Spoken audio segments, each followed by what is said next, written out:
Déclaration du collectif des stagiaires du quotidien national Orea. Un cri d'alarme face à l'exclusion et à l'injustice. Conakry le 7 juillet 2025. Nous, stagiaires du quotidien national Orea, élevons aujourd'hui la voix pour dénoncer l'injustice systématique dont nous sommes victimes. Depuis plusieurs années, sans contrat ni statut, nous assumons la responsabilité relevant pleinement du service public de l'information. Et pourtant, nos droits fondamentaux continuent d'être ignorés. Ce traitement reflète une discrimination structurelle, injuste et inacceptable. Une inclusion qui interroge l'équité républicaine. Des démarches concrètes avaient été entreprises depuis plusieurs années en vue de notre intégration à la fonction publique. Portée jusqu'au sommet de l'État et reconnaissait la légitimité de notre engagement ainsi que la pertinence de notre mission.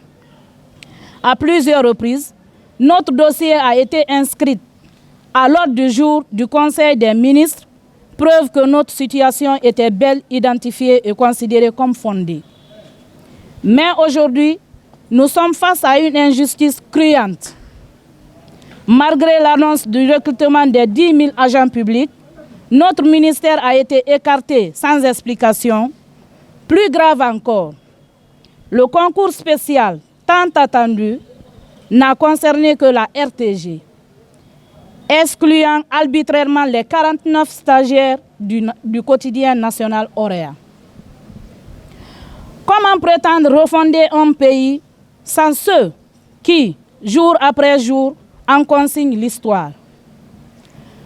Comment construire un état de droit en marginalisant ceux qui rendent compte de son action sans statut ni reconnaissance? Une presse essentielle, mais méprisée. Le quotidien national Orea est l'un des rares journaux à vocation institutionnelle du pays. Il incarne une mémoire vivante de la République et constitue un point direct entre l'État et ses citoyens. Aujourd'hui, ce pilier de l'information institutionnelle repose sur le travail acharné de stagiaires non rémunérés, invisibles dans l'organigramme officiel, mais omniprésents sur chaque édition. Mesdames et messieurs, nous assumons la couverture des activités gouvernementales, la rédaction des articles, leur relecture, la mise en page, autant de fonctions indissociables du service public. Nous ignorer, c'est nier l'essentiel même de la justice, de la reconnaissance du mérite et du respect du travail accompli. Nos revendications sont claires.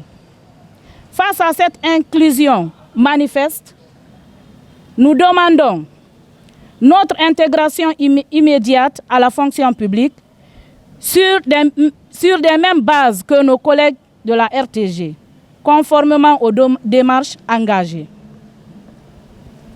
La transparence des décisions prises à notre encontre, car gouverner exige de rendre compte. La reconnaissance explique du rôle stratégique que joue Orea dans l'écosystème médiatique national.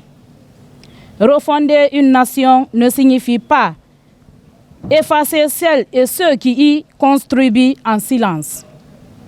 De notre droit légitime, être intégré comme agent public, refonder, c'est corriger les injustices, rétablir l'équité, valoriser chaque maillon de la chaîne républicaine et rendre visible l'invisible. Nous ne sommes pas juste des stagiaires, nous sommes des sentinelles silencieux de l'information publique. Nous ne demandons pas un privilège, nous réclamons la reconnaissance. Les choix que font les hommes du pouvoir déterminent la destinée de tout un peuple. Nous sommes précisément face à ce genre de situation. Dans cette affaire, il n'est pas question de vengeance, de révolte ou même d'indiscipline. Il s'agit plutôt d'une question d'équité, de justice et de reconnaissance. Comme l'a si bien dit Albert Camus, La démocratie n'est pas la loi de la majorité, mais la protection de la minorité. Nous ne sommes peut-être pas aussi nombreux que nos confrères de la RTG pour qu'on nous entende, pour qu'on nous réponde. Mais nous avons nos plumes et notre foi en Dieu et en l'État, à qui d'ailleurs nous lançons cet appel solennel aujourd'hui avec humilité et tout le respect qui accompagne pour nous rétablir dans nos droits. Pour finir, mesdames et messieurs, nous sollicitons l'implication personnelle du chef de l'État, le général Mamadi Doumbouya, connu pour ses qualités de leader qui ne tolère pas l'injustice et qui milite pour l'équité et l'égalité entre toutes les filles et tous les fils du pays. Nous attendons avec espoir une suite favorable à nos revendications dans les jours prochains. Le collectif des stagiaires du quotidien national